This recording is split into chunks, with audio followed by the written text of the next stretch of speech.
Bonjour, je m'appelle Jérémy, j'ai 30 ans et je vis à Helsinki.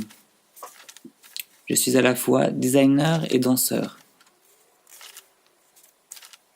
Au quotidien, j'alterne donc entre des projets de production,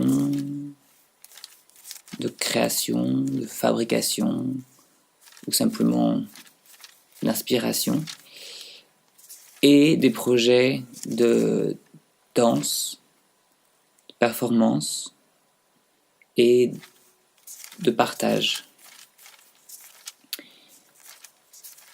Je me suis inscrit à ce cours par instinct, en profitant de saisir l'opportunité d'un premier atelier à distance via les plateformes numériques. Et parce que le geste qui anime mes deux pratiques à la fois me pose toujours un peu question, et d'un territoire que je ne définis pas bien, et qui depuis mon diplôme en création industrielle sur l'importance de l'expérience gestuelle dans le processus de design, dans le processus de création, et bien depuis ce moment-là, je n'ai pas réussi à faire d'avance sur ce projet. Et donc j'aimerais, avec ce MOOC sur la gestothèque, pouvoir mieux établir la carte et la hiérarchie et l'organisation des questions qui m'animent.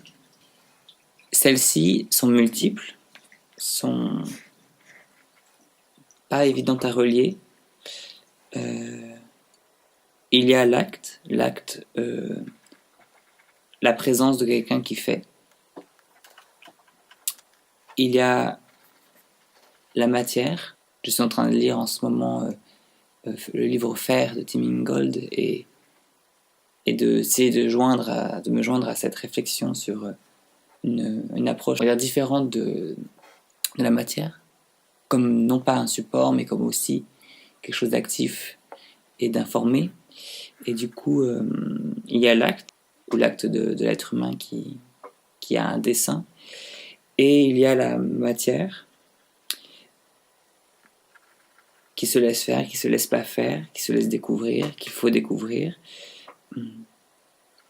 Est-ce que la fabrication se fait dans un seul sens? Est-ce que dans les deux sens, je suis fabriqué par ce que je manipule? Et à ce moment-là, qu'est-ce que le geste peut indiquer de connaissance? Et peut-être qu'une gestothèque serait un protocole de création de connaissances qui puisse englober ce qu'on oppose souvent entre du sensible, de l'intime, de